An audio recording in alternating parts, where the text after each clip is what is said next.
Okay. Hello, welcome to the Toronto Bible Study Podcast. I'm your host, Mike Sampat, and we have a friend of the show, Fouzi Chala of Algeria. How are you, Hi. sir? Oh, I'm good. What about you? Not bad, not bad. Same old, same old. What's Same what's old. what's new in Algeria, man? Well, it's just how do you say it? It's the same thing with the ramifications of COVID and stuff, Oh yeah, So it's nothing beyond, shortages, supply chain stuff, but it's just the same as the States or Canada, basically. yeah. So there's not much. So you have some shortages still, eh? Okay, but do you guys have? I mean, Africa's not too bad, right? Like they don't push the vaccine that hard there, right? Or do they? Um, when it comes to vaccines, it's kind of a mixed bag. They only force government workers to do it, Okay. and and the people were mostly resistance to the idea of vaccine. I mean, it's kind of a 50-50 thing. Like there are those who took it, but they're not much. And then there are those who doesn't. Because you see, Africa has a history of companies like with a pharmaceutical or food companies doing like stuff to them. Like remember back in the 70s where they did that baby milk formula stuff, Oh yeah, yeah, yeah. which No, no, no. We talked about this. Like, so there was the baby milk formula. There was numerous yeah, different vaccine programs, including from Bill Gates, that exactly. are So now considered suspicious by many people. So exactly. So what happened in the 70s basically bred a culture of distrust mostly to Western companies, like say Pfizer or others. Like when they hear about an American company like selling vaccines and the government forcing people to take it, it kind of plays on heartstrings from that time when yeah, things were terrible. So yeah, yeah, yeah, it's kind of a different thing here due to past experiences, you could say. yeah. No, I'm glad, man. I'm glad. So most of Africa didn't get vaxxed, so good for that. Yeah, it's not just Muslim Africa. I think it's just Africa in general. Oh, I They mean, yeah, mostly most don't of that. I said care. I said most of Africa, not Muslim Africa, but yeah. Oh, I sorry, guess sorry, my bad. I I misheard guess you there. no, that's okay. But I guess the Muslims maybe are the Muslims more willing to be vaxxed or less willing? What do you think? It's not a religious issue. It's mostly of a national one. Say they're less willing to take vaccines from an American company than a Chinese one. It does not have religious motives. It's purely uh, based on historical context, if you could say. So basically, we don't. They would say we don't trust the white man, kind Yeah, of yeah, thing. yeah. Wow, dude, that's so Let, sad. let me let me give you an example. For instance, I think it was like 5, maybe 7 years ago. The United Nations did a vaccine campaign in Eastern Africa. I think it was Somalia, maybe Ethiopia, and Okay. they found out that they forcibly sterilized over 2,000 women. Right, right, right. I think I heard about that. Yeah, yeah. So what happened? It was on paper, it was a campaign to combat viral diseases, stuff that shouldn't happen, but due to poor infrastructure, they are very rampant in there.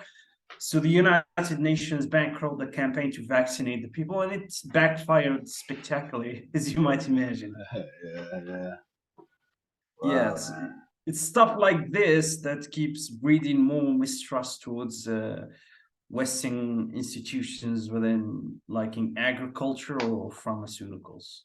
Yeah, for sure, man. I would never touch with that stuff. I would never. I mean, I'm done with all those things, right? But I never took it. Did you take it?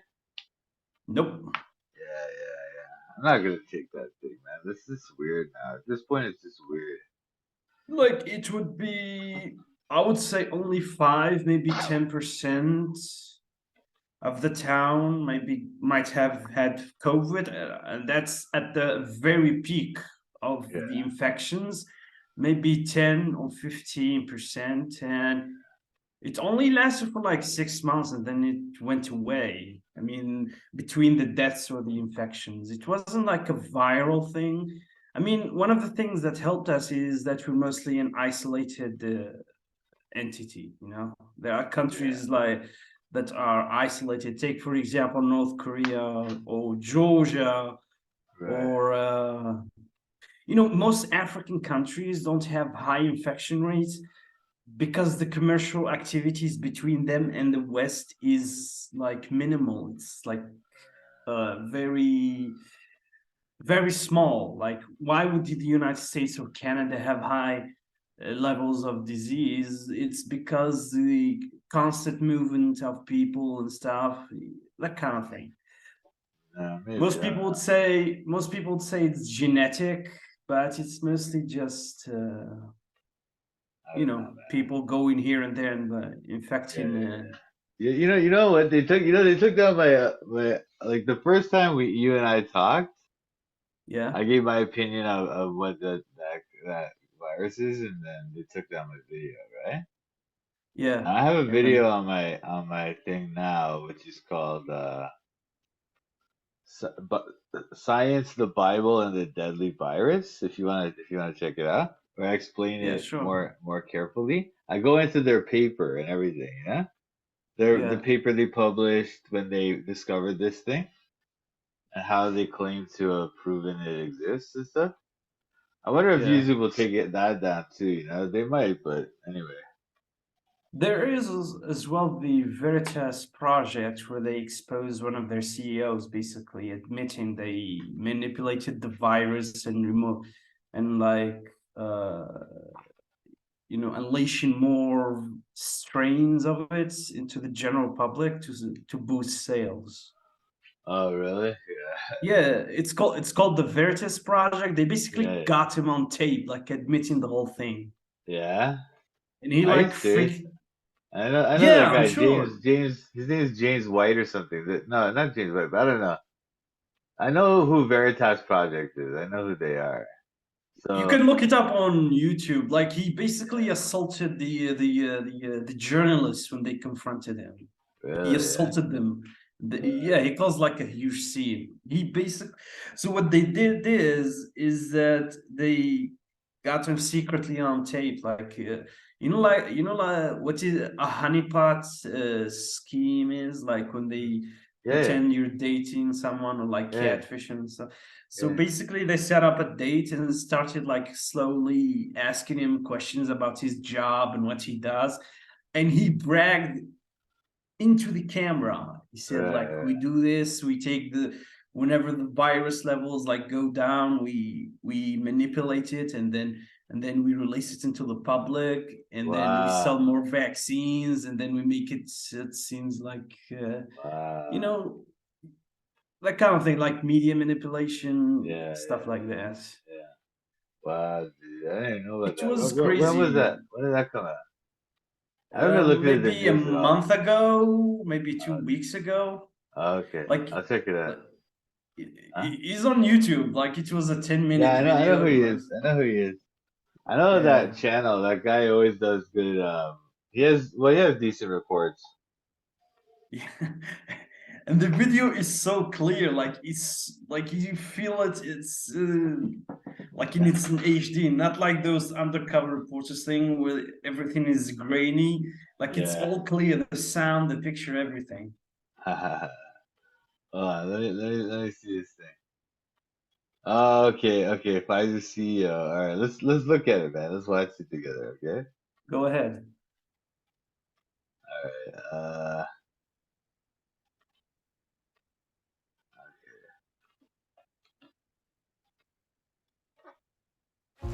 Hey. Oh no, Yeah. that one? Okay. Now let's see. Hey, good morning, Oh, Mr. not Albert that one. Bourla. Your There company, is Pfizer. another one, Excuse much me, don't push more me. detailed. Do not touch me. Get that out of my face. I'm a journalist, okay? No, you're not. Not that one, not that one. Okay. Let Let me see, maybe I can find it.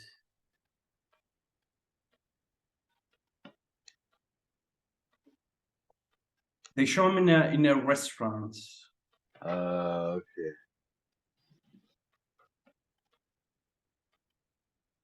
Oh yeah. Is this the one? This the one? Yeah, this is the one. Is this seat taken? You work for Pfizer. My that's the question one. for you. Hey there. Is this seat taken? You work for Pfizer. My question for you is, why does Pfizer want to hide from the public the fact that they're mutating the COVID viruses? Is this real life? I'm literally a liar. I was trying to impress a person on a date by lying. This is absurd. Please don't touch me. Well, this is not. By the way, Why are you doing don't this? tell anybody. This is someone who's just working at a company to literally help the public. You f***ed up. You really did. Please bring the cops as soon as possible. I'm really very unsafe right now. Can you please unlock your door? No, don't let them leave. Please unlock the door. Why is it going on some here? stuff. How's that? Please unlock the door. Please unlock the door. Unlock the door. We're trying to get there. Unlock the door. Unlock the door. What? It gets even worse. Wait, it gets even worse. Now that you guys are doing directed evolution. Bro, what is going on here? Like, that feels like an interview. I don't know, it's freaking me out. It's giving these like flashbacks to that like sting organization of like those conservative people who like randomly go into organizations and then like befriend people who work in these organizations and then report them, which happened to people at Pfizer. So it's like freaks me out when people start asking a lot of questions about work. It's so great. Really? Oh, I'm sorry. Yeah. Why would that come public? Because I just want to know the answer. I'm not probably recording me. Oh my god, Jason, that'd be horrible. You better not be recording me or something like that. Is this seat taken? Hi. You work for Pfizer. My question for you is, why does Pfizer want to hide from the public the fact that they're mutating the COVID viruses? Is this real life? What is happening here? Why? What is going on here? This is absurd. Why does Pfizer want to hide from the public that they're mutating the COVID virus? Oh my god. You're on video. You're on video. Mutating What the is COVID going on virus. here? I need to call the police right now. This is. Can I know because this is my restaurant? I don't know what's going on. I don't know what's going on either. This is ridiculous. So you're on video. I'm a journalist. Bro, first of all, I'm literally a liar. He's on video. Whoa. You're saying we're exploring how the Hi, virus keeps mutating. Yes, One of the things I'm we're in a exploring restaurant is, right now, and these people brought cameras out. why don't we mutate the I don't virus? know what's happening. But I really need the cops here right now. So, what is this? please do. Not do this here. Please do call the police. Please do call the police. Please do. I can't do this here, guys. You have to leave. No, you can't do this here. Police report. This is. You're gonna call the police. He's gonna call the police for asking him a question. Please do call the police. Please do. He's on tape here talking about mutating the COVID virus. Can I talk to you outside about this? Absolutely not. You cannot use my likeness on this. What is your name? Because you fucked up. You really did. I'm about to sue you. This is absurd. Please you do. have someone mock me as if they're going on a date to record me. You don't even know my position at this. I was trying to impress a person on a date by lying. I was literally trying. Okay. I'm not even a scientist by background. You know. So who was the person on the date with him? Was it like a hot chick or was it a guy or what was it? What? Who was the person on a date with him? So basically, a journalist, Yeah, a but private was it like journalist. was it a girl or a guy? Was it a girl? A guy. A guy, right? That's too bad. But I came from a consulting firm that does business. This is absurd. Please don't touch me. This is absurd. So- Please call the cops here. Please do call the cops. Please do. Please. Why would you call the cops if you have nothing to hide? So he's obviously having one of the most outrageous reactions I've ever seen in the history of Project Veritas. He's threatening to call the police. Okay. He grabbed the microphone. question is, why is he calling the police? Guys, can you just respect my father's Please stop. What? Can I pay their bill? Can I get a check for their bill, please? No, do not give me a check. No, don't let them leave. Because I want the cops to know this. Do you want to put me in jail for asking you a question? Don't give him a check. What is Don't the let them intention of leave. calling the police? They have like no. That's worse. Just keep Can I watching. talk to you, please, about this video? Okay, so there's 1, 2, 3, 4, 5 white people. Why would you bring race into this? Please bring the cops as soon as possible. Really, very unsafely. We have you on tape talking about mutating the COVID virus. No one mutates a COVID virus. Show you the These are insane people. May I show you the video? No, I want to call the police, but please don't let them leave. Do we have to leave? Yes. Okay. Sorry, I asked a question. No, you cannot just leave. Are you? Do you want me to I leave? want the police to come here and see all of you people. Do you? Because this is Can I ask you about this is video, insane. please? You can tell them about how I was Please. lying to impress Here, a date. just was it true what you What said? is this? No. I literally was on a third date with a guy, and like normal men, you lie to impress a date. Mutating viruses? Do you not work for Pfizer? I thought it was a date. Sir, do you not work for Pfizer? Do you work Why for? is a contractor? What the fuck are you Do you currently work for Pfizer? Yes or no? talking about? Do you currently work for Pfizer? Yes or no? What are you talking about here? Please, I want the cops to be here. So you don't work for Pfizer? You can't do this to people. This is absurd. He doesn't want me to leave, ma'am. Don't let them I leave. I want the cops here now. I want the cops here now. Can I borrow your- I- He wants the cops here, but he doesn't want me to leave. So I'm in a little bit of a predicament because she's asking me to leave, but he doesn't want me to leave. So what should we do? Okay, so these people have just, I was on a Hi, date. you're on a video and here. These people literally left Look, out of nowhere. Pfizer is This mutating the absurd. virus. This is absurd. Look at this no, video. I literally said that. What are you talking about? Well, this is not. By the way, Why are you doing don't this? tell anybody. To someone who's just working at a company to literally help the public. Why do you want to hide it from the I don't know public? who you people are, and I can't believe I'm going to trust someone after. Why do you want to hide it from the public? Was on a date. Like, stop all this stuff aside. I'm a real person. If you suspect that mutating COVID virus, is this the way the virus started in Wuhan? Please, and can you please get this on video? Why do you think it's okay for Pfizer to do that? We were sitting on a date. Can you explain what happened to me? Please, He's filming the restaurant owner right now. He's filming her. I don't know why he's filming her. Would you like me to leave? Because he won't. He's asking me not to leave. And he's consenting to my presence. Ma'am, are we allowed to just stay and ask a few questions? It's pretty remarkable that they call the police on us every time we show up and ask questions. Every time. You say Pfizer is planning on doing research in the future, then claim that there's an ongoing research about that, and that there better not be any more outbreaks. Which is it? Are these experiments happening or not? Calling the police. We can do it right up front. Okay. No, do not leave. Do not just leave. Please don't let them leave. What's that? They locked us in here. Wow, look at that. Yeah. Do you want us to leave or not? Ma'am, you locked the door. Ma'am? Ma'am, we're trying to leave, but you locked us in here. Call our attorney. Can you please unlock your door? Let us out. No, I don't know what's going on. I don't want anyone leaving before I know what's going on. What are you trying to kill me? Can you please unlock your door? No, don't let them leave. Can you unlock the door? Please, no, don't let them out. Don't let them out. Could you please let us leave, ma'am? I don't know what's happening. We'd like to leave. We'd like to leave. Please unlock the door. Like, see, now they're worried because they know what No, they're it's doing. because No. we're literally being trapped. Stop. Get away from me. Please unlock the door. What is going give on us some here? stuff.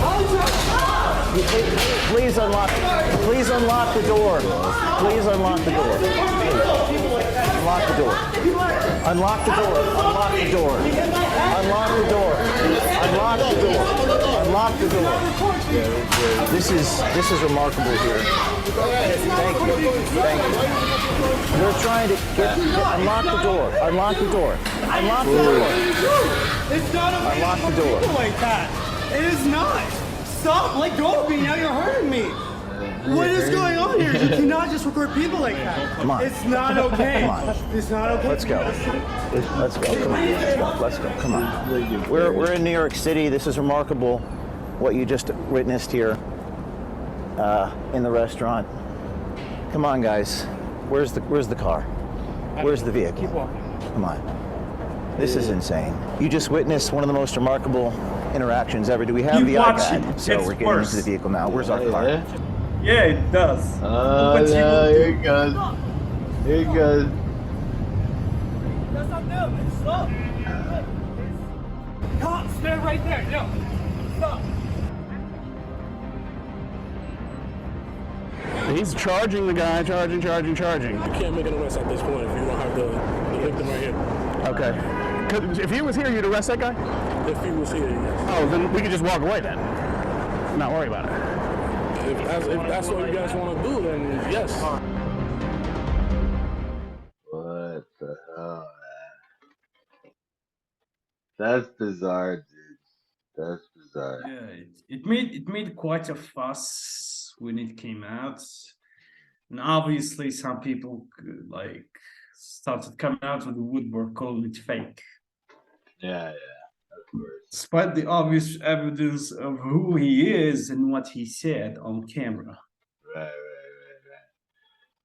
Yeah, no, it's obviously fake, but like I mean, not fake like that. I mean, it's like obviously Pfizer is a scam company and the thing is a scam, Yeah. So it's well understood that Pfizer is a scam company. That's understood. They're basically criminals. The company's like a criminal. They've been convicted multiple times of crimes, Yeah. Or I guess torts. They're not really crimes, they're torts. They get sued for billions of dollars and stuff. Really? But, They get sued for billions of dollars. yeah, you never heard about that? Pfizer? No. Pfizer recently they had like the biggest civil action in history or something like that. It's like some crazy billions of dollars deal against them, Like Where, a court in- ruling. Really? Sorry. Really? Yeah, Like, yeah. How long was that? Like a year ago? Yeah, within the last year or so, yeah. I don't know. Wait, maybe it was the other one, P&G or something. But I mean, they're all like, they all have quite a few convictions. Hold on, let me just see. Did they lose the case? Yeah. And they paid out the money. They're paying it out. It's like a package over time, I think. Yeah. But let me see. Maybe I'm wrong. Maybe it's P&G or something like that. I don't know.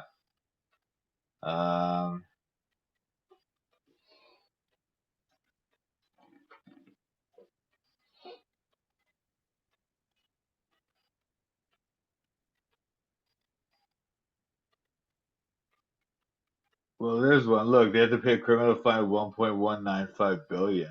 All of these companies have deals Holy like this. shit. See this? Yeah, I'm seeing it. This is unbelievable.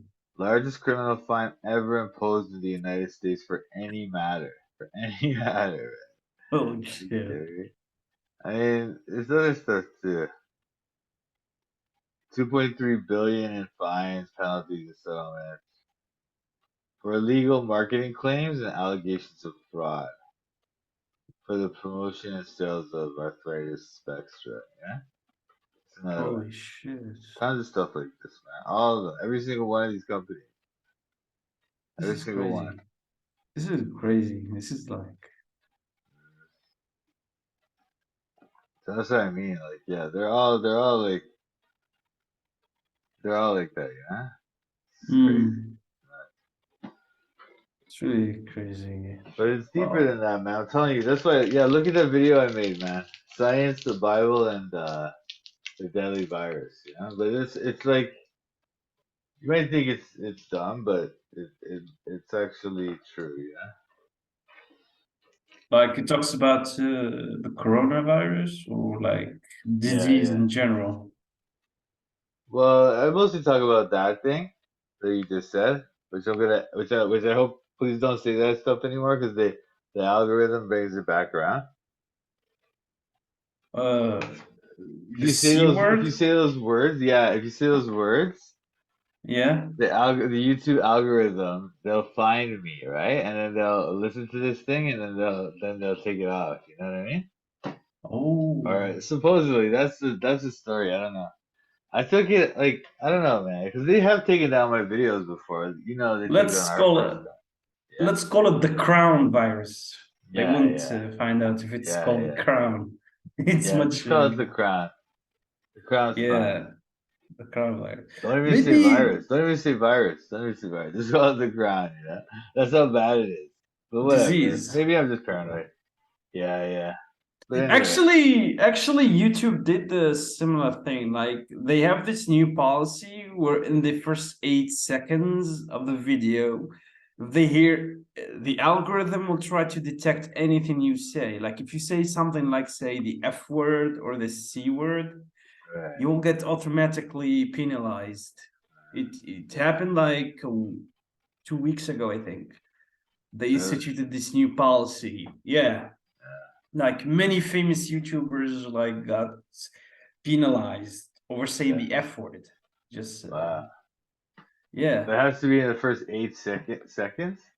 Yeah. 8 Why or is that? 10. I don't know. It's kind of a weird policy thing. Do you know the YouTuber Moist Critical Charlie thing? He's like he made a video where he talks about this thing in detail. Like others didn't talk about it; they just went with it. But he did the video in detail where he talks about this. Basically, they delete like he's like one of the biggest game YouTubers, for example, on Penguinzo, YouTube. that guy, Penguinzo. Yeah, Yeah, penguins. Yeah, like okay. he does not even have any sort of controversy to his name, yet they penalize some of his videos for having the F word, which he Wow. says like in a joking manner. Yeah. Yeah, yeah. Yeah. All right, let's see what this guy's all about now. Most critical and add the word YouTube I was policies. an extra in the Hunger Games Mockingjay Part 1. So, which one? Just type in the search bar Moist Critical YouTube policy. It would come up.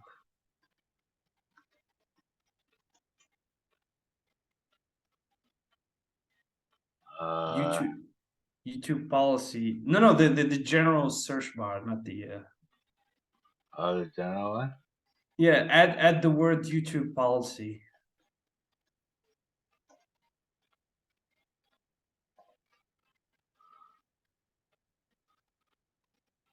Yeah, this is the one.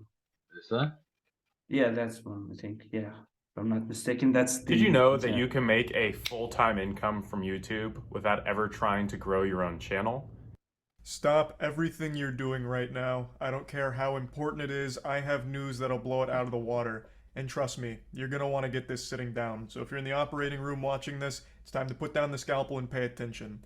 YouTube has just made a massive change to the platform, and in standard YouTube fashion has done a horrible job at communicating it to the community. So it's up to me, Ace Reporter Charles here, to tackle this topic from the front lines, just riding through like Paul Revere lighting the lanterns, letting you all know that another awful set of changes are coming to YouTube that have already overnight tanked some creators' source of income from their channels, demonetized like half of their videos with no explanation, and more channels are soon to follow as this continues to roll out. And I'll let it be known right away here that yes, my channel has been hit extremely hard by this new shadow policy that they've slid into the equation here.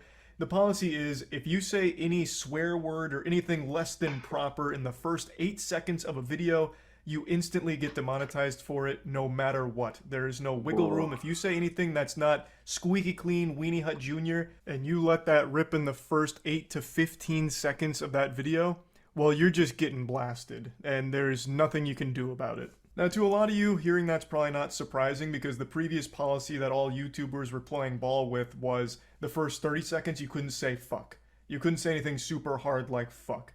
because if you did, you'd likely get demonetized. But now, it applies to the first 8 seconds, and all profanity is being treated equally, except for a couple of exceptions like hell and damn, I guess. Maybe even ass. You might be able to squeeze a little ass in there in the beginning, I suppose, if the YouTube Illuminati is feeling generous with their policy enforcement that day. Now, while that's all pretty clear about just not using any profanity whatsoever in the first 8 seconds, it gets a little muddy when it starts talking about a focal usage of profanity throughout the video. It says such as a mention in every sentence, but that's not exactly how they enforce it. For a lot of the videos that have been demonetized, at least on my side, it's not like I'm going around hitting them with like Saints Row dialogue. It's just very confusing what's actually triggering this new demonetization wave that's sweeping through like a plague. For example, RT Game, again, isn't exactly a creator known for like intense swearing and getting out of control and unhinged and saying profanity in every sentence like this policy here. And yet, so many of his videos just got demonetized. And he's also not someone that does a whole lot of cursing and swearing like a sailor in the first like minute of his videos either. So it doesn't really make a whole lot of sense. It's not as clear as these rules seem to think that it is. Also, this rule applies retroactively to every piece of content ever made, even as far back as like 2007. Yeah, I get it. So they're saying that if you say a swear word or anything out of line in the first 8 seconds, yeah, then you get demonetized. Okay. But yeah, when did we start talking about that? This yeah, he said they did this like from the back door kind of way. Like they didn't tell the community about it. It just happened spontaneously. Like they didn't give like YouTubers or like creators of any kind like time to process this or try to edit maybe some of their videos. Yeah. Basically, imagine if you said like any of these words by mistake or by joke. Yeah. And you get instantly banned. I'm not talking about anything offensive, just trivial stuff, like you said. Like you could imagine yourself talking in front of a 6-year-old kind of thing. Yeah, it's that kind of censorship. Yeah. That's nothing, man. I'm more worried about like the way they used to censor the conspiracy theorists and stuff. Just take out their whole channel, yeah. Just take out their whole channel. They're gone. They got rid of one of my channels. I had a channel just for my name, like Sampat. Yeah. Gone. Long gone. Really? Yeah. They're doing a crackdown on it ever since COVID came into play. If I'm not mistaken, there was a time when a huge percentage of these like channels migrated to Pornhub just so that they would get censored. Really? Yeah, like for example, take there were a channel genre about how to clean your gun, how to maintain your gun. Like YouTube had like this new shadow policy as well. Would they consider this content problematic? It was just like hunting rifles and stuff like that, and they banned it. And it wasn't like anything political either. It's just a tutorial video of how to clean a gun. Yeah, they went all to Pornhub before coming back for a while, since Pornhub does not have a censorship policy in place. Yeah, I heard something about that. I remember. Yeah, you see, the thing with like major platforms, they only censor 2 things: political stuff and porn.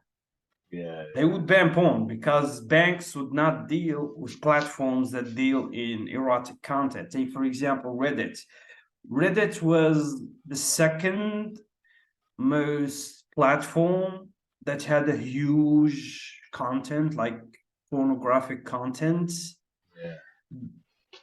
And they started clamping down on it like 3 months ago. So users started migrating from there to, I'm not sure, I think it was OnlyFans or Instagram, I think. And before that, it was Tumblr. like over time, these established platforms will keep tightening things up. They start with stuff you agree with, like say pornography, like unfiltered pornography stuff. Yeah, you support that kind of stuff, like to censor it or maybe to like moderate it more, because there's like a lot of bad shit happening behind the scenes. But over time, it gets even stricter. Like they start to discriminate based on maybe religious basis, maybe political, and it goes on until you can't do anything. Like well, Reddit is brutal, like already for censorship. If you're just politically out of line over there, like they're very leftist, right? So if you're politically out of line or it's whatever. not even about that. It went even worse. So one of the things that these people happened with Reddit that was a big scandal like a year ago is that they hired someone from the UK, and this guy or girl, I'm not sure, they used their connection within the company to hire their dad, and their dad is a convicted felon. He used to work for one of those election campaigns, I think for the Labour Party. Okay. And he was arrested for child harassment and molestation kind of stuff, like really big, like really serious stuff. Yeah. We're talking major bad shit here. Yeah. And some users noticed that, and they tried to contact Reddit about this guy, warning them about him. Like, you can't obviously hire someone like that. And what they did is that they banned them all. Sometimes entire subreddits were banned. Oh. And they went even further, and they censored the names of these, like the moderator and his dad. So you can't even mention their names. Wow. In the algorithm, you get banned instantly. Some subreddits even made rules that you can talk about that topic. Wow, really? Yeah. I remember when they took down. Remember when they took down the Donalds, that website, the Donalds. Yeah. That was like their highest, one of their highest, the most popular like Reddits. Yeah. It was mostly popular due to the media frenzy back then. Back then, the media was like in a huge frenzy. They cover anything related to Trump. So when that subreddit got banned, it kind of had like a big echo. But you don't hear about bad shit like the one I mentioned earlier, because obviously they won't report on it. Yeah, they don't report on it, right? Yeah, that's the thing. There's probably tons of stuff like that going on, right? Yeah, and the thing is, some of these moderators, like these admins, they moderate like thousands of subreddits. We're talking about they have a term for them. They call them the power mods. Basically, like when you enter Reddit and you see all of those front page subs, like the famous ones, they all have the same group of mods. You have like a small group of mods that run huge sections of the app servers and subreddits. They call them the power mods, basically. Wow. There are even guys who created their own subreddits and got kicked out of them. Yeah. They were usurped. They were usurped. Yeah. That's what happened. There was this funny incident. There was this funny incident. Do you know a subreddit called anti-work? I'm not heard sure of it. So anti-work is a subreddit that basically started out on the idea that people should not work if they don't want to. Like, they don't have to work if they want to survive. Like, it's not a prerequisite to survive. That kind of stuff, that line of thinking. It started out in like 2013. However, it peaked around 2019 when the pandemic hit and everyone stayed home and became more online active. So it's exploded from like 60, maybe 100,000 to 6 million in just 6 months. It's called anti-work. And yeah, I think that's the one. And the thing is, this subreddit became so famous as it used to be like 15 million. Now it's 2.5. Thing is, it got like inflated a lot, and it started getting traction, and the media started like covering for them. And I think one of its highlights is when a factory or a company, instead of giving increasing wages for their workers, they opened up positions for new workers, basically expanding the labor force. So what they did is that they organized a protest, both in real world and online, and basically organize a mass raid on the company's website, and they crashed it with so many fake applications so that the company can't hire new workers. And eventually the what do you call it? The protests won. The company caved in, and they made their goals sets kind of thing, and everyone was happy and they felt very satisfied. But eventually it started deteriorating, like any big internet gathering.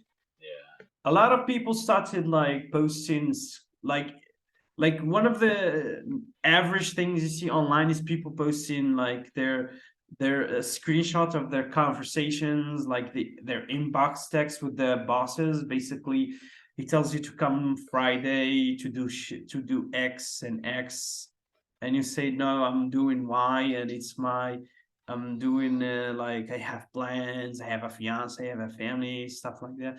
So basically, people started posting that kind of content, and eventually they started getting lazy, and it's obviously most of these screenshots were fake and stuff like that. So anyway, people started getting how do you say it? They started shitting on the subreddit, and at some point, but that's not where the problem began. You see, at some point, they got an interview with Fox News. Okay. And Fox News arranged what do you call it? An interview with one of their longest running mods. And the interview was disastrous. It was even more disastrous than the Veritas project you see earlier. It was a complete circus. And this subreddit exploded. It went really exploded. It's exploded to the point that mods started deleting and banning people. They started they even took the subreddits private for a while. Oh, really? Yeah.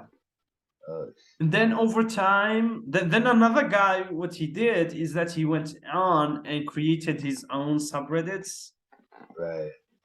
An offshoot group, and it got really famous. It got 1 million members in 2 days. Wow. Okay.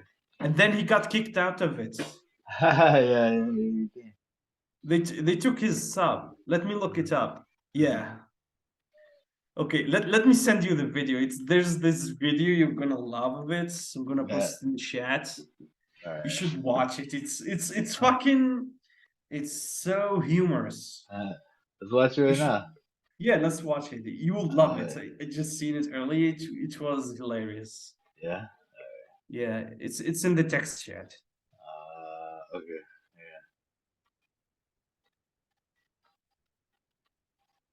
I love sunshine. Anybody who's studied history knows that empires fall not in a blaze of glory, but with a whimper. An unstoppable force being quelled by a wet fart. Those who don't learn from the past are due to repeat it, and history isn't a constantly changing thing, but a series of repeating patterns. And today, we're going to learn about one of the strongest internet movements ever that came crashing down in a matter of minutes. This is the story of anti-work. I don't like work. Thank God YouTube isn't a real job. But listen, we've all worked bad jobs before. I've been a barista and a dishwasher. I know how bad things really are. But what if you didn't have to work? What if you could complain about work all day without actually working? Well, then maybe you'd be interested in anti-work. r/anti-work was one of the fastest growing subreddits of all time. Starting back in 2019, it amassed well over 1.5 million members by 2022, which is decent until you realize it got over 1 million members in less than a year, which makes it one of the fastest growing subreddits of all time. But unlike other subreddits that get a lot of traction in a short period of time, like a meme subreddit for example, anti-work had a core message that people were rallying around. The basic message was, work should not be a necessity, but a choice, especially in our modern world. Now, ideas of anti-work have been supported for quite a while in a bunch of different works. There are a bunch of videos out there on YouTube that you can watch that explain this idea in more depth, but the point is, it's not a new philosophy, and it's not pulled from nowhere. And whether you agree with it or not, there's no denying that this was a popular sentiment, especially with sweaty nerds who sit in their basement and complain all day. The subreddit started gaining more popularity, and with this it expanded its core values to things like fair wages, better hours, better benefits, and workers' rights. Because these are generally popular things amongst the working class and young adults, it attracted more and more members. But the core message always stayed the same. Abolish work. It's around this time the member number started to skyrocket, and now it's big. So big that they can actually make changes. Wait a minute, this isn't in the normal Reddit video script. One of the big ones was the Kellogg's boycott, where Kellogg's workers went on strike, and Kellogg's just decided to hire more workers instead of paying their old workers a fair wage. Redditors then crashed Kellogg's website with fake applications, and demanded Kellogg's pay their employees more. Kellogg said nope, and then people got even more upset. This got so massive that even the president commented on it. Eventually Kellogg's caved and the workers won, so naturally anti-work took all of the credit for this, and while I don't think they were fully responsible, it was a nice thing to see, and most importantly, it grew their numbers even more, which gave them a bit of an ego, to put it lightly. Now, if you've watched this channel before, you'll know that once something gets big enough, it usually goes down the tubes, whether that's in quality or up in flames in a nosedive. Be it arrogance, power struggles, or sheer numbers, it either becomes generic front page trash or it goes up in flames. And surprise, surprise, anti-work is not an exception. The best way to understand what started going wrong is to think of it like a kingdom of virgins. You have the core castle, and then from there, many factions broke off. In this case, you had the original anti-workers who believe in no working, unless you want to. Then you had the work reformers who simply believe in better workers' rights but don't want to abolish work. You had people who were looking for excuses to be lazy and farm karma. And of course, it wouldn't be Reddit without some Chinese Communist Party shills. Now, there was a lot of infighting amongst these groups. But even worse than that, the fringe minorities of these started to become representative of the entire groups. And combining these all together, anti-work's public image started to take a bit of a hit. People started complaining about the most trivial shit you could imagine. And there were people who believed that their life that consists of sitting at home all day doing nothing apart from doing chores is too stressful. But one thing did come to unite these factions and bring them together. Lying for fake internet points. A marvel of anti-work were these text exchange of people quitting their jobs, usually due to unreasonable demands from their bosses. The top post of all time is actually one of these, and while it is kind of satisfying to read, if it isn't blatantly obvious, it's very fake. But karma breeds more karma. So people started doctoring these fake texts of them quitting their jobs, some of which were like, man, are you even trying to make this believable? But nonetheless, people fell for them, which because of how faked they seemed and probably were, made them subject to parody like this. You need to come into work. I have today off. Fuck you, I don't care, I'm evil. Fuck you, dude, I quit. I hope you get eaten by animals. I'm sending someone to your house to kill you. Kind of embarrassing the whole anti-work movement in the process. But if you feel no shame at all, you probably frequent Reddit. However, this didn't affect their numbers at all. In fact, it increased traffic to the sub, funnily enough. I guess there's no such thing as bad publicity, showing that even though they'd been humiliated publicly on Twitter, other Reddits, and many other social media platforms, they could take the hit. Or could they? Let's set the stage. Anti-work has been exploding with users and They could have media been so much attention. more than It's looking what like they an are, unstoppable force. But a great empire It was always meant asks be this, to like- do more, to be better, to What? be greater. And in I this mean, case, they'd have to... Reddit had so much potential to be a good website, you know, and then it turned into garbage because of censorship, you know. What do you think? Yeah, it's mostly mods on a power trip. I'm not even a frequent user, but the limited experiences I had with them is probably the worst. You get like mods. Take for example a song for example the show Game of Thrones. Like there was this subreddit where it discusses the books, not the show. Yeah. And they had like this strict rule, like exactly the strict rule, not to even mention show characters or even actor names. Oh, really? Oh, man. Yeah, and they have the same. There was this character that had the same name in the books and the show, Yeah, yeah. but only the difference it had an S character name, and I got in trouble over it. Really? Yeah, because you said the wrong name. Oh no. Yeah, and when it was a trivial thing, but basically that's how over moderated the thing is. But that's not the issue. Like for example, when I went on to the Discord server, they had this like ideas channel, basically what you talk about fiction and fan fiction in general. Sometimes users, when they feel bored, they write crossover scenarios. Basically, what if Boromir crossed into Game of Thrones? How would they react to him? What would he do? Basically, it's kind of a thing to pass the time. Yeah. Anyway, I found this amazing passage from a small like one shot. I forgot his name. Basically, it's Boromir killing a bunch of Lannister soldiers. I posted the passage excerpt in the channel, and they banned me for it without explanation. Are you serious? They banned you. They just banned you? Yeah, they just banned me. And get this, it's a fan fiction channel, and I posted a fan fiction passage. No, they like to ban people, man. I'm banned from Reddit. I'm completely banned, man. I was there I've been on Reddit for like more than 10 years, you know? They banned me this year because I was fighting about something dumb too. Anyway, no, I'm not talking about the company itself, but the subs Sure, run by normal people should like at least empathize. Yeah, but the subs ended up like that because the company wasn't run properly, yeah? The subs problem to expand their reach is mostly from the power mods, as I mentioned. There is only a small group of people that control it. And over time, they keep accumulating more power. But how did they manage to get powers? Like, how did they get to the level where they are at? You know, now you might say, "Oh, it was random or whatever," or they just no, it's actually very easy. It's easy. How you did it? So get this, like you, for example, you go about your life, you have responsibilities, you have stuff like that.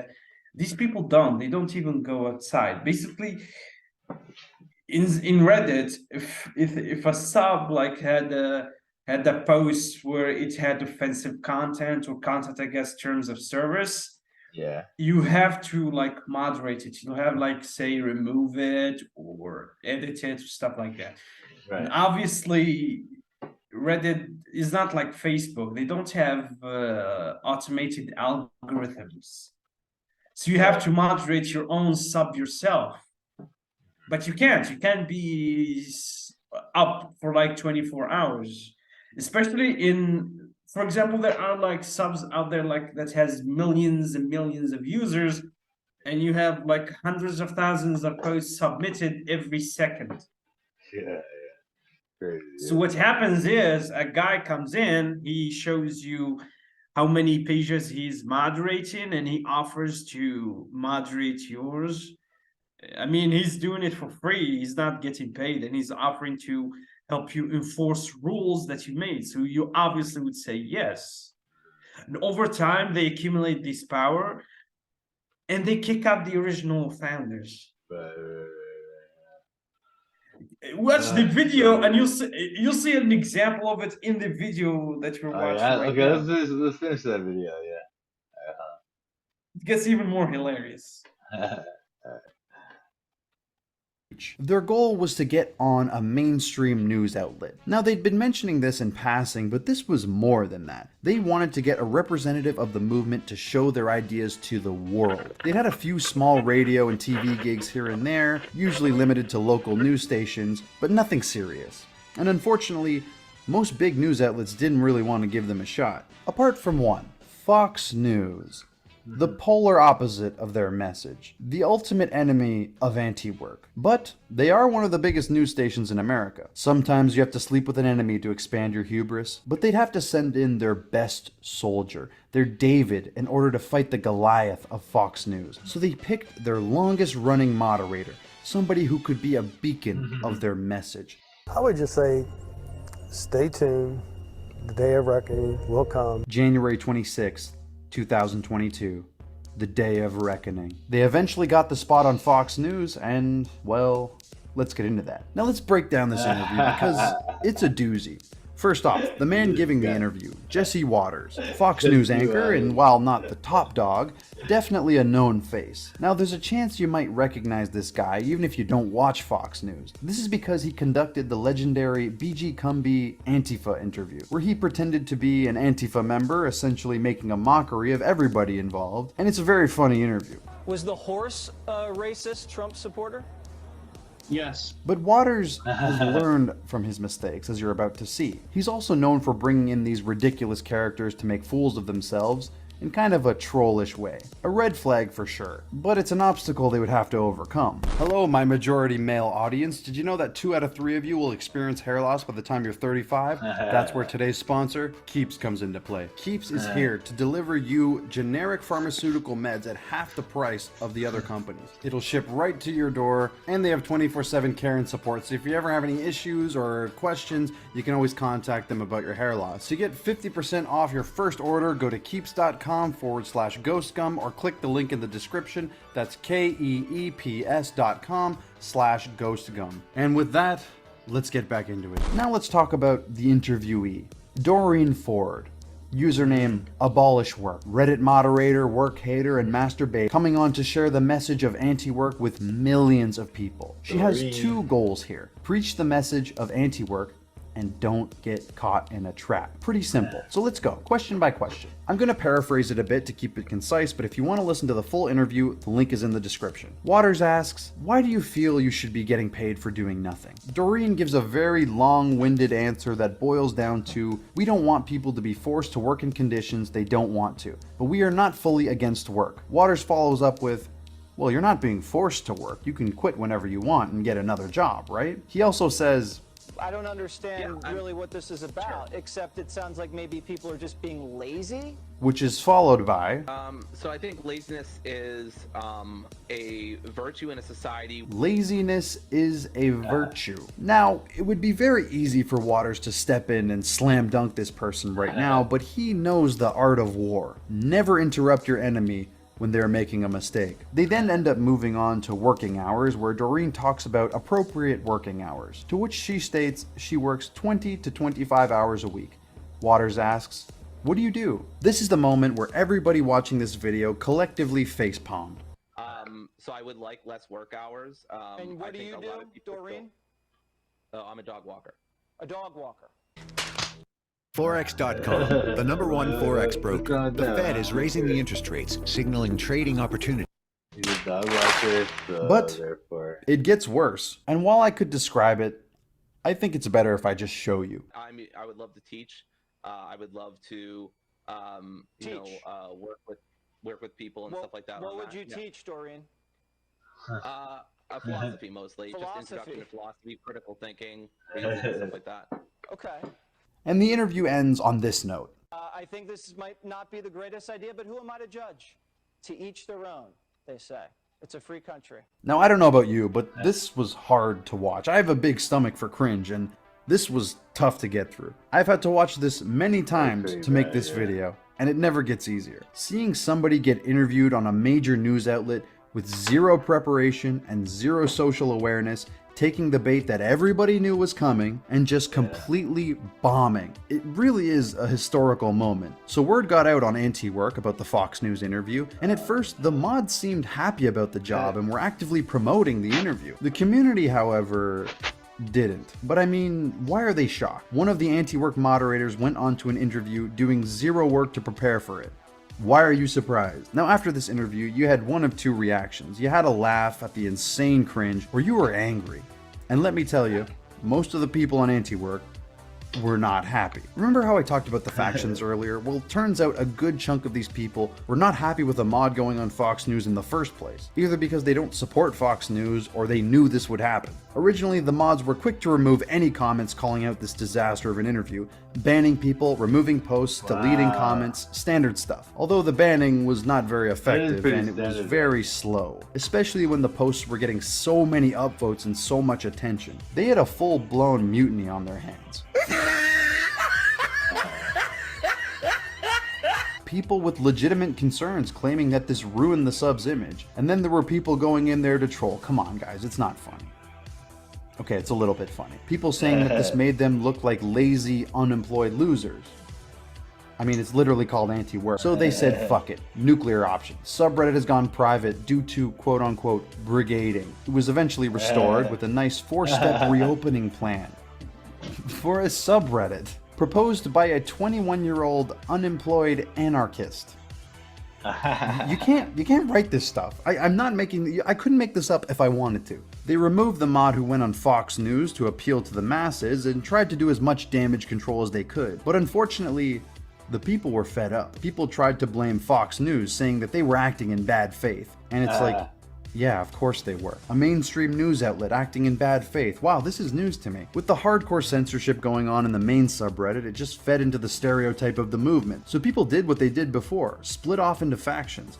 But in this case, it meant different subreddits. While there were a few that sprung up, one of the biggest ones was r/work reform, created by user Realpol. It was supposed to be anti-work without all the nonsense. It lasted a few days before it was destroyed because of, you guessed it, the mods, who ended up banning the creator of the sub for standing up for democratic principles. So I've been wanting to talk about this for a while, and now I think is the perfect time. When a subreddit gets an influx of users in a short period of time, it can be difficult for the original owners and mods to keep up with it. So what usually will happen is experienced mods will come and offer a helping hand. Most of these subreddits say yes to help clean up their forum and make things run smoothly. But what happens is they have to give the new mods unchecked powers to do whatever they want. And most experienced mods are power mods. This happens to almost every big subreddit. You ever wonder why every front page subreddit feels exactly the same? Politics, made me smile, am I the asshole, today I fucked up. Because they're all modded by the same group of people. And it doesn't even take a general consensus of the mods. If one mod gives power to another mod,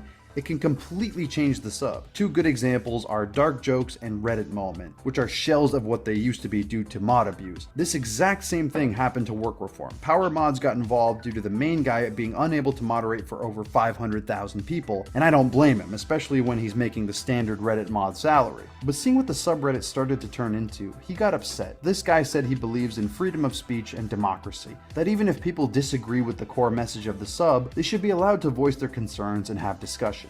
Do you know what happened to him after he voiced this? Well, I kind of spoiled it, but post removed and you're banned. The guy who literally started the subreddit was banned from it. Not for disagreeing with the message, but for defying the echo chamber. Now, usually when something this insane happens, it starts some drama. And the biggest drama subreddit was, well, subreddit drama. A few people tried to post this guy's story on the subreddit only for them to be removed.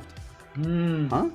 Well, it turns out that the owner of subreddit drama is buddy-buddy with the owner of Anti-Work and now Work Reform. So any posts trashing Anti-Work or the mods would be removed or archived. Just complete corruption at every level. And, well, that's it. The Anti-Work movement didn't battle it out until the 5th round. It made it to the big leagues and was KO'd right at the start of the 1st round. And while it's still up today, The posts are even more pathetic given the circumstances. I'm not saying it's dead forever, maybe it'll come back, but it's in dire straits. While work reform and all the other split-off subs exist, they're nowhere near as close to what anti-work was at its peak. r/anti-work, a tale of mods tanking a sub, which at this point should be a Greek epic, given how it's the story arc of so many subreddits. And yeah, I think that's it. I'm not forgetting anything about the mods or the one who went on Fox News. Oh my god. Allegedly. Yeah, that's hilarious, man. That was a good video. Yeah, that shows how Reddit mostly works, despite what people think. It's not a politics thing, it's not thing of opinions, it's just power accumulation and stuff. It's basically, imagine feudal Europe, basically, where the nobles keep fighting it out over land and wealth. That's basically in Reddit. They all fight over positions of power. And Sure. I see that in the mix, but like I think on the top level, they have some curating and censorship that's more directed. Like you can see there's I mean it's very leftist, right? The whole site, and also the site is very like kind of atheist. But the thing they is, push atheism and stuff. Or, go ahead. Exactly. You're not wrong, but get this. They're not fighting against people who disagree with them. They're fighting against people who are with them, but are not satisfied with how they do things. They're fighting among themselves. It's like a snake eating its own tail. Yeah. But no, that's what. Yeah, that's fine. Whatever. I mean, I'm just saying that, like from day one, they've always controlled the conversation in that website, such that, you know, even though they have like our conspiracy, for instance, right? Even that was full of shills and being censored from day one. To this day, like you can never. It's still a pretty good source of information, but an even funnier example. They had a sub for drug addicts, where they discuss how they make drugs. And many people quit that sub because it was too leftist, because meth heads did not like it. Yeah, really? Yeah, I forgot its name. More real. Yeah. That's the thing. Yeah, that's the thing. I mean, that's the thing. You know, the poor people and the people like that, they're real, so they don't respond to that fakeness of the leftists. Yeah. They don't get it. They don't understand it, right? Exactly. But it's hard because they also get raised up in that mentality. Like even us, like going to public school. I don't know how it is in Algeria, but going to a public school, it's like they're socialists too, right? A public school is a socialist system, and then the teachers are all feminists and socialists themselves. Exactly. Pretty much, you know, even if they don't identify that way, they are. And so they teach you that garbage, you know. With us, it's more utilitarian. We don't teach politics, you know, to each to their own. But when it comes to schools and public institutions, those have to be completely neutral from politics. Yeah, sure. Yeah. No, keep talking. Yeah, so basically our schools do not teach politics or anything relating to politics. I mean, that's stuff like they tell us it's in our own private time. Yeah. And believe me, we are more conflictive than Americans. But the thing we agree on, you don't like teach kids stuff they didn't come to learn. Like they came to learn mathematics, they came to learn geography, they didn't come to listen to your own inane political agenda, whatever it is. Whatever you're standing, whether it's on the left or on the right, you don't teach it. The government is not paying you to tell your opinion. It's just you come in to give like school material and then leave. Yeah, that's it. Is that how it is there? Is that how it is there? Really? Yeah. Oh, nice. Yeah. It's I mean, that's basically Africa and Asia. with the exceptions of maybe China. But you know what? You know what they do? Well, China's very the way they teach kids is so like, oh my god. But it's even less political than America. Bear that in mind. I mean, even though they do that. I don't know. It's political too, but it's like because they don't need to focus on politics as such, right? They just need to say, understand that the party is their rulers, and they never say anything against the party. Yeah. You'll never learn one thing against the party. That's it. Well, it's more like they don't advocate for certain ideas. They just advocate for political unity. Right. I guess you could say that. Yeah. Yeah. I mean, obviously they have factions even in China, but the thing is, they don't let that seep into their education. I mean, they do have maybe curriculum on political stuff, but you don't see that stuff unless you choose to. I mean, when you see your children go to school, you expect them to go to learn, not to be indoctrinated. I mean, the Chinese do have it, but it's more of a. Let me give you an example, man. Let me give you an example. Like you might say, oh, the Chinese don't have the indoctrination because they don't push feminism or anti-racism or stupid things like that, right? So that people say, oh, it's not like here, but it's actually the exact same thing. It's just in a different way, and I'll tell you what I mean. Like, for example, the things such as like the notion that that climate change is a serious threat to human life, and that we need to fix this problem, right? Yeah. And all governments of the world need to like unify so that we can stop this problem, right? That idea. They push that hard in China. Hard at every level. So from the little kids all the way up. And it's because that's part of a plan to basically, that's part of the plan to bring the West down and raise up China. That's like how, like, for example, the obvious example is with carbon emissions, right? Like China, India. Yeah. Those large emitters they're not being held down, right? But those things, right? So those kind of things, yeah. So they push those things hard.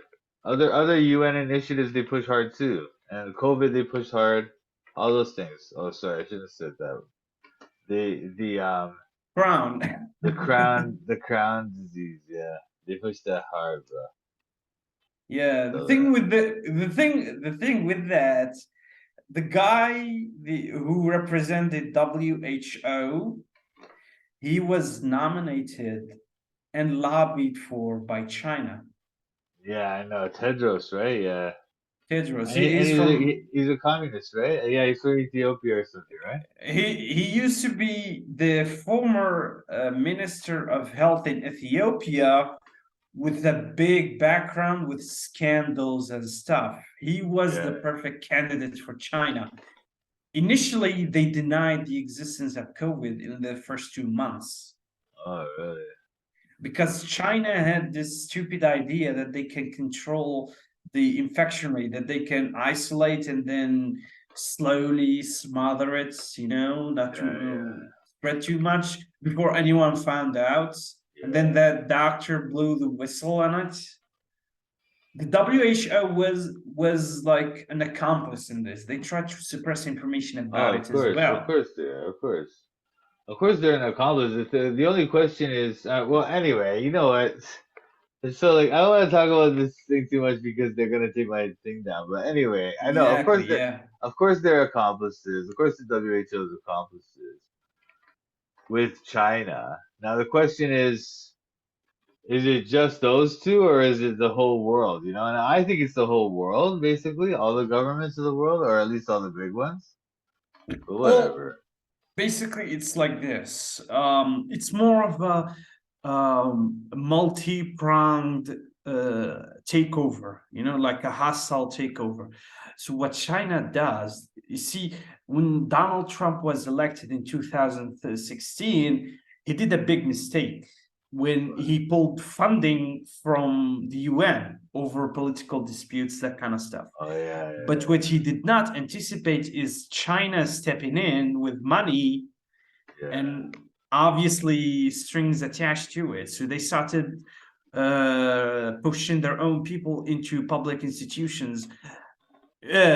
Sorry, I meant UN institutions to help China cover up more, say, human violations, human rights violations, historical violations. Say, for example, the Uyghurs in Western China or the Christians in China. For example, the UN. Hold on, but keep talking. Okay, I'm gonna be right back. Keep talking. Yeah, sure. The UN kept suppressing like information, not exactly stopping it, but making it less viral, less exposed to the public knowledge. For example, take for example the Christian community in China. They were harassed. They were kicked out of their jobs. They were ostracized. Basically, they instituted policies similar to Jim Crow in China, targeted towards the Christians. And they started jailing bishops or exiling them from China and appointing their own. They even had a crisis with the Vatican over it. And they did the same thing with the Buddhists and the Muslims and other like sects. Are you serious? I heard about the Christian thing a little bit, but I didn't know it was like this. It goes even worse. The rabbit hole go even worse than that. You see, they didn't even have a religion. They had a movement, a yoga movement, called the Falun Dafa. Falun Gong, yeah. Falun Gong, and sometimes called Falun Dafa. In the 90s, a guy within the Communist Party called Jiang Zemin, he was the nemesis of Xi Jinping. Now remember his name. His name is Jiang Zemin. During the Tiananmen Square massacre, he was of the faction that advocated the cruel repression of human rights. And then there was another guy. He was the premier right before this guy, right? Yeah. Okay, so what he did is that there was another guy. Basically, China was split into two. They had a reformist faction and the more traditional faction. The reformist faction called for reform, not only economic one, but also political. Right. While Jiang's only accepted the economic reforms because they didn't want their hidden wealth to be threatened by it. So the guy from the reformist faction tried to reason with the students and asking them to come and negotiate with the government. And when the students were too stubborn about it, the government patience basically ran out because they had a meeting with the Soviet premier and they didn't want that kind of embarrassment during his visit. So Jiang got the green light to start sending tanks towards Tiananmen Square, and we know how that ended up.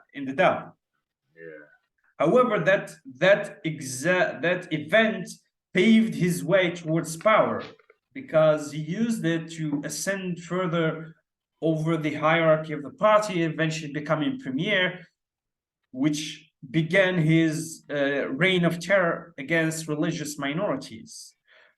For example, he tried to scapegoat Falun Dafa over the Tiananmen Square thing, making them as some sort of a death cult or shit like that, because it became so popular among people that even government officials started joining them.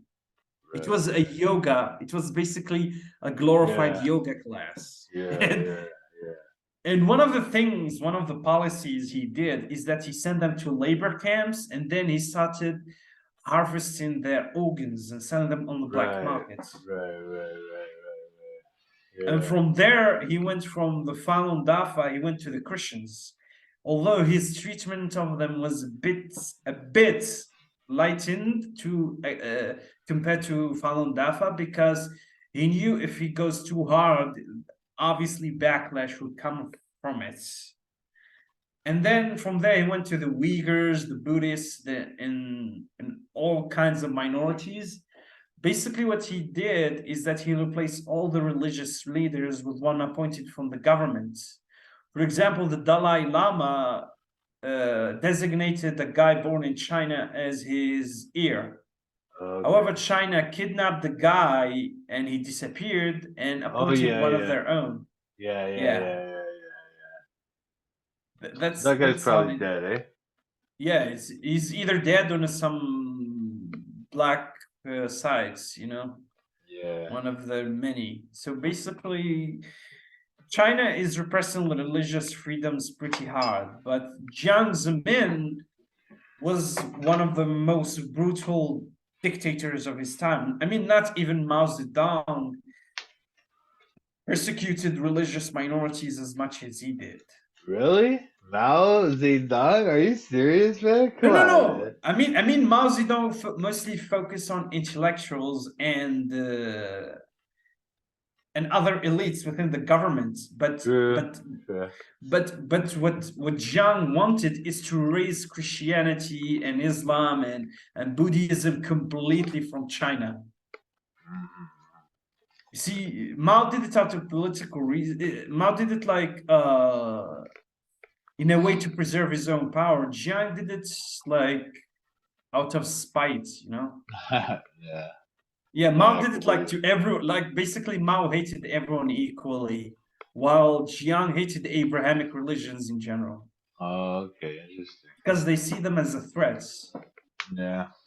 Because Chinese society is very susceptible to them, and they have one of the highest growth rates in Asia. When you look at it, I mean, Christianity and Islam, they're very popular in Asia, especially in China, especially in a society that had state-enforced atheism. People at some point would seek like religious meaning in their life, to a purpose in life to fulfill that needs and stuff like that. And it's mostly Abrahamic religions. Interesting. And Jiang Zemin remained in power even after going into retirement. He stayed in power, and he was in a power struggle with Xi Jinping for like the last 17 years. If I'm not mistaken, I think it's in the last 17 years, ever since Xi became close with Hu Jintao in the late 2000s. I'm not sure if you know who Hu Jintao is. He was the previous president of China. Okay. He tried to fight Jiang Zemin, but he lost and he got isolated. He became basically a puppet figurehead for 10 years. And then okay, I know who that is. Yeah. Hu Jintao. I think I know who that is. Hold on, I'm gonna look it up. He had a scandal like a few months ago. Yeah. I know who that is. Yeah. Sorry, go ahead. Basically what Hu Jintao did, he knew that he can't fight Jiang because he was too old. So he started grooming Xi for command. And eventually he lobbied for him to get elected as president, if I'm not mistaken, in 2013. Okay. Initially, Xi Jinping tried to do it bit by bit. He first started an anti-corruption drive within China. However, it was mostly focused on Jiang Zemin loyalists within the government. He got like over 1.5 million officials in jail. And we're talking from the ground up, like from local officials, like city halls and provinces, all the way to the party parliament or Congress. I'm not sure what they call it. Yeah. And then he started dismantling police organizations that Jiang created specifically to maintain his power. Right. Because Jiang Zemin power came from the police, not the military. Sure. So he started like slowly. Yeah, so he started slowly sharpening up his support base right until 2017, where he had his second term confirmed by the party. Okay. From there, he started also slowly taking over the Politburo. He started like purging a lot of people from the old guard. Sure. Right until last year, around October, where he did like, you see, most of political events in China, like meetings and stuff on camera, are choreographed to perfection. Oh yeah. So that they seem harmonious and unanimous. But what he did is that he humiliated the former president on camera. I'm not sure if you've seen it. He had him dragged by his arms out of the room. Oh, okay, yeah. Sure, yeah. So what happened after that? So basically, That was how he kind of took the power or something, you know? No, he already had power. He wanted to demonstrate that no one from the old guards have any influence. Say anything. Right. Okay. Not exactly saying anything, but they're completely gone. Basically, Xi had power since 2017, but right now he's sending a message. He was sending a message. This event, he had it choreographed specifically to send a message. He didn't tell the other guy that he is not invited to the meeting. He let him think that he was invited. Right. When he sat down with them, he had him dragged out by his arms against his will out of the room, and he was fighting against the bodyguards. Right. So that looks really bad, right? Look, it shows everyone that he's just not nobody now. And that was his former mentor. He was not even his enemy. He was his former friend and mentor. Wow. They're cold, man. Exactly. Cold as ice, these guys, man. They are vicious. And the thing about Xi is not that he's only vicious, he's also ambitious. Yeah. He is very, very ambitious.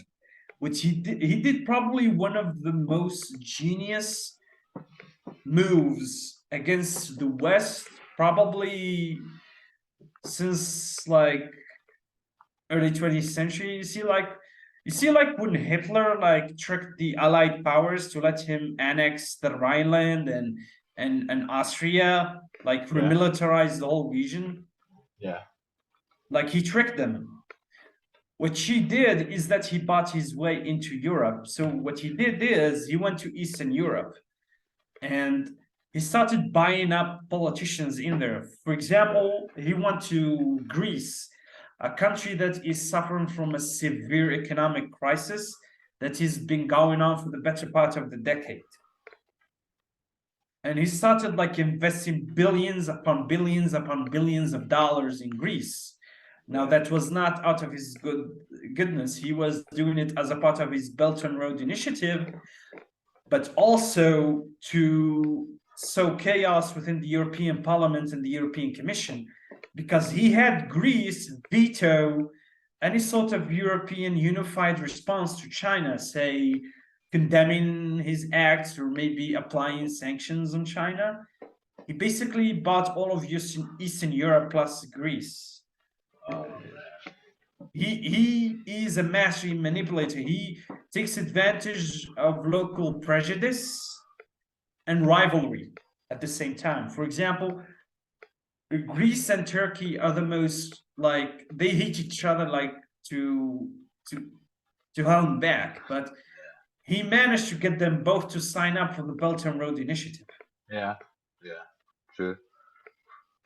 Basically, and then he went to countries in the Balkans and Ukraine and other countries, of course Ukraine prior to the war and stuff, and he got them signing up on his projects on projects to integrate them into the Belt and Road Initiative.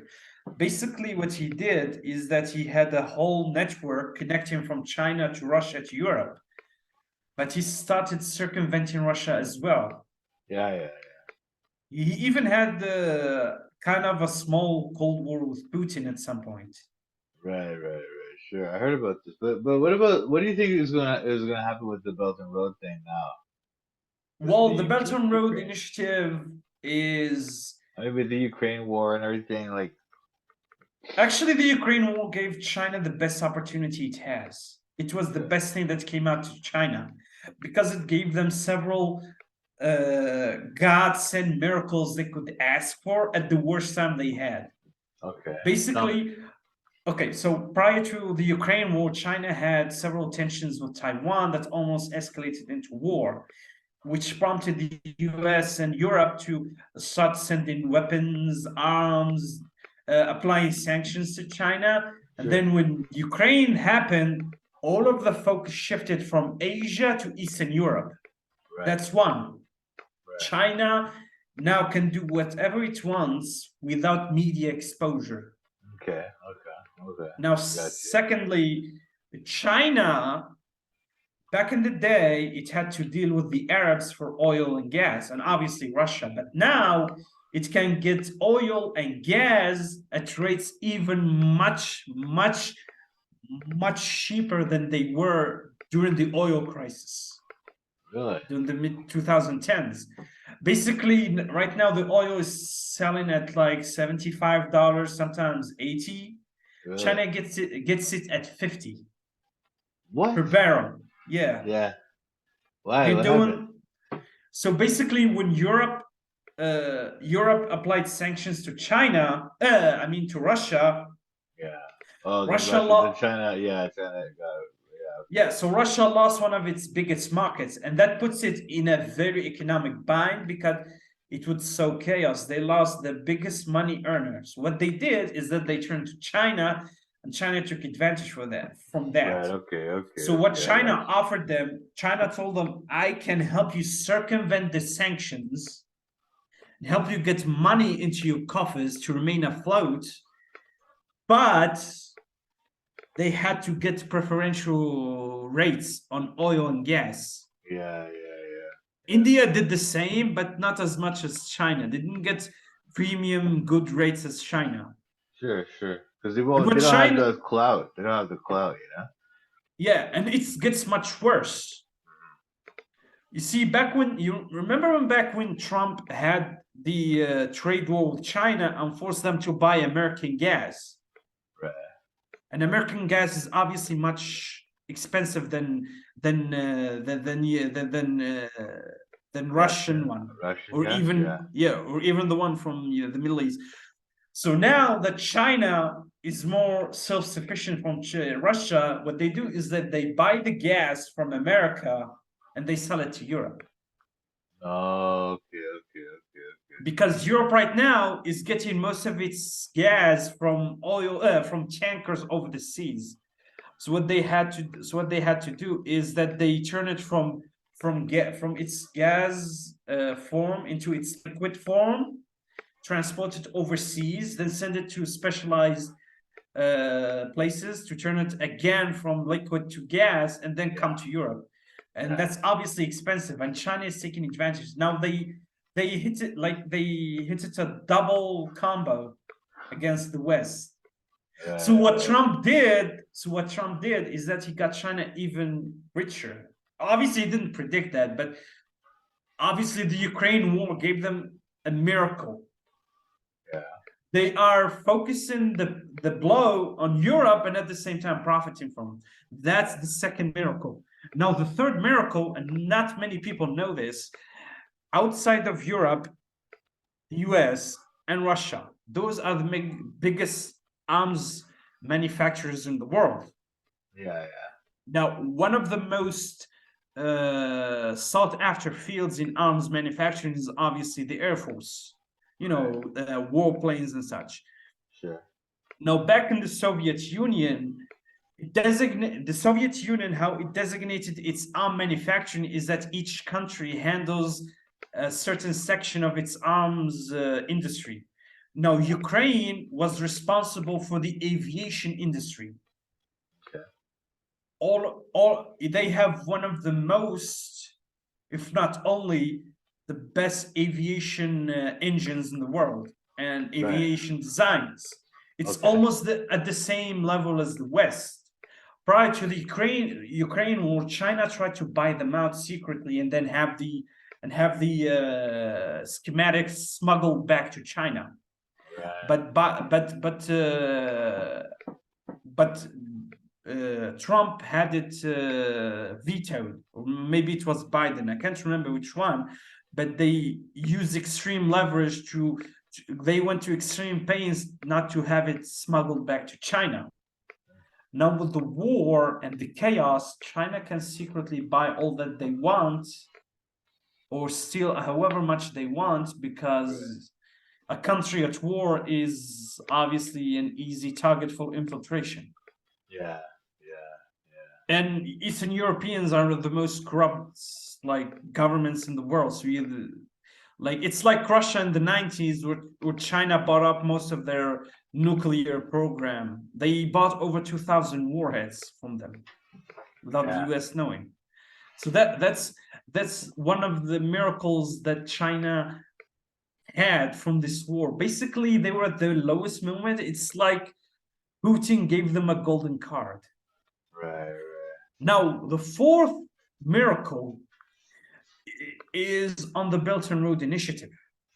And this one is a bit complicated, so bear with me. You see, Russia not only tried to expand into Eastern Europe, but also into Central Asia. So what they have in Central Asia is a security pact similar to NATO, but not exactly. So if governments in Central Asia, and those include Kazakhstan, Uzbekistan, Kyrgyzstan, there are even places you haven't heard of in there. Minus, obviously, Afghanistan, Pakistan, Iran are not part of it. But basically, those countries I mentioned on Central Asia were in the Russian sphere of influence. And China, for decades, tried to enter that kind of sphere, but they couldn't, because Russia was having them under a tight leash. Now, the Ukraine war compromised their position. So last year, Kazakhstan had one of the most popular uprisings in their history. They almost toppled the government. So the government asked Putin for help, and he sent troops, and within the week, they completely suppressed the revolution. And it seemed that Russia was secure until it started the war in Ukraine. That was 1 month before the Ukraine war. Now, after the Ukraine war, problems started to arise. First, Kazakhstan started slowly reorienting itself from being under Russia's influence into China. Two countries in Central Europe, one of them is Kyrgyzstan and one of them is Uzbekistan. They went into a small war. Not exactly a war, but most of a skirmish. But to them, it was a war because they have a low population. So this kind of thing was a big thing for them in terms of scale. And when they asked Russia to come in and mediate, Russia could not handle it because they were too busy in Ukraine. They couldn't enforce stability. So what they did is that they also reoriented toward China, invited Xi Jinping to the organization's meeting in Kazakhstan, where they all meet. And get this, when Xi Jinping arrived at the meeting, both of him and Putin, the leaders from Central Asia got up one by one and started criticizing Putin on camera. Calling him unwilling. I'm not sure on the exact wording because I'm not good at their language, but they either called him weak or unwilling to commit to the principles of the organization. You know, that kind of canned messages kind of thing. But it was kind of a message telling him that China is taking his place. For sure. Another weakness is the Armenian-Azerbaijani war. Now, Armenia and Azerbaijan went to war over, obviously, territories, that kind of stuff. Azerbaijan was supported by Turkey while Armenia was supported by Russia. And Armenia lost, and a humiliating loss as well. Yeah. So when the other members seen that, they got reaffirmed in their opinion that Putin is a sick, you know the term a sick man? Like it was used on the Ottoman Empire back in the day. Sure. Yeah. It They used to designates say China too. They used to say China's the sick man of Asia, I know the sick man, the sick man, Yeah, they basically diagnose Russia as a sick man because it started fading out from the political arena as well as the economic one. So what they did is that Russia had its worst year ever in 2022. Now, why am I saying that? Why have I gone painstakingly to explain that? China did one of the most pro-gamer moves ever in Russia. What they did is they created a second route into Europe. Right, sure.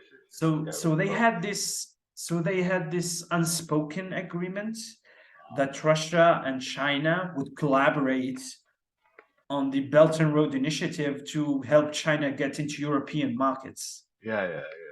Over Russian lands. If you see the map, you see Russia at the top, and it helps help China build a railroad that takes almost 2 tons. I'm not sure how many, but it's significant amount of trade goods from China to Europe every week. So what China did is that it created a second route across East Asia. It goes from China to Uzbekistan, Kyrgyzstan, and it reaches Turkmenistan, go over the Caspian Sea, and then it lands in Azerbaijan, Armenia, and Turkey. Okay. So what they did is that they created a second route to completely make Russia obsolete. Yeah. China did not want to let Russia control this relationship. They didn't want to be under the thumb. Sure. So they did this. And the Ukraine war was a blessing. It helped them in so many fields, it helped them in so many sectors that they took full advantage of it. Now, China is pumping so much money in Central Asia that even the Taliban, which is the most fundamentalist group you could think of, going to a communist government and asking them to sign trade deals.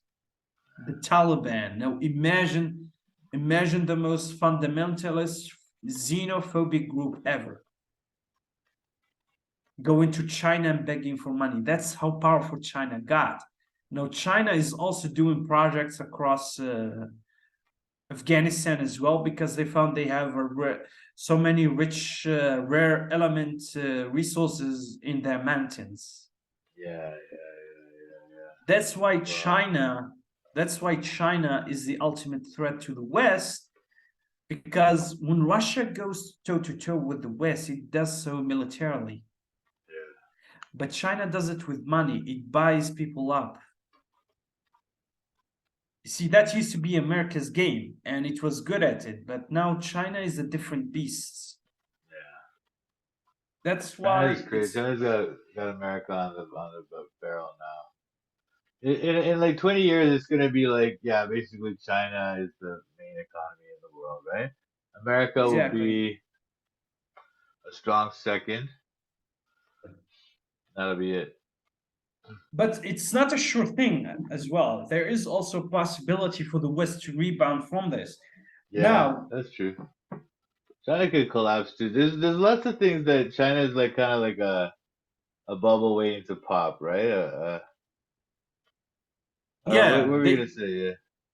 You're right. They have a huge economic bubbles, like their housing market. It has its worst bubble burst in history. Like I think 4 months ago, they defaulted on a 2 billion or 500 billion company. Yeah. See, the thing about the West is that and particularly America, is that they're good at crafting alliances of convenience. So what the new plan in the United States is to isolate China by making several alliances. You see, the US knows it's going to fade. They know they're going to decline. So what they're going to do, they're going to help others to, step up.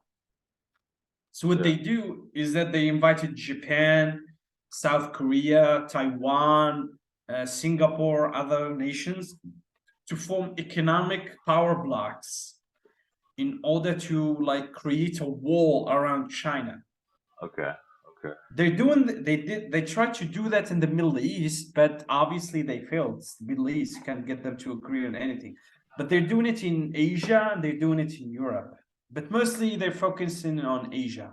In Asia, they could do it though, because the Asian countries, they'll see the advantage, Yeah. It's better to have a kind of a strong ally like America that's far away than having this strong country in their midst that's really trying to dominate them all the time. China is not like America where it's just better for them. It's smarter for them. I know Japan has been doing that a lot, but India they're more cozying up to the India kind of goes back and forth, right? Because they'll go with China on some things and they'll go with America on other things.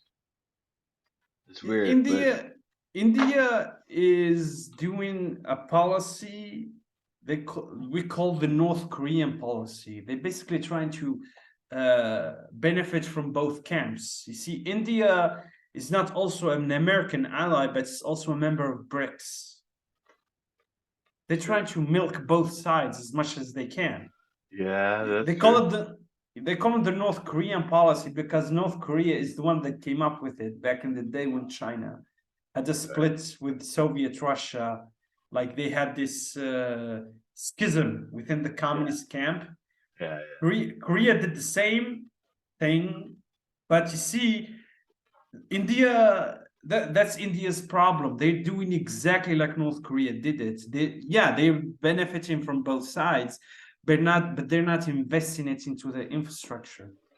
I know. Well, India, India, they're hopeless, man. They're idiots. I can't even, they're just gonna go Hindu nationalists now. They're done, man. They're done. They're gonna go backwards. But anyway, listen, you know what? Let's Fouzi, I gotta run, man, but damn, you gotta come back on the show, man. This is I didn't know, it's been 2 hours, eh? Did you know that? That's how fast that went. I didn't know that. We wasted time on those videos, that's why. But anyway, it was a really good talk, man. I appreciate it. That was really good. I enjoy I really appreciate your opinions on a lot of that stuff, because I don't know too much about that side of the world, Yeah, come back on. Let's say in a month or something, maybe, and just come back on. We'll do another month, a week, a day. You just tell me, and I'll be ready. No. Give me a month because I gotta digest this stuff, and then I'm gonna go find out because I haven't been watching news at all, at all. So when you tell me some of the stuff you told me, I was like, what? Or sometimes I'll hear a little thing about it, but I don't know. So I'm gonna watch this video and then over the next month I'll learn about more stuff, and then when we get back, it'll be a better conversation. You know what I mean? Yeah, sure. Anytime. Nice. But anyway, all right. So thanks for watching the Toronto Bible Study Podcast. This has been our special guest, friend of the show, Fouzi Chala of Algeria. Thank you. And thanks for watching.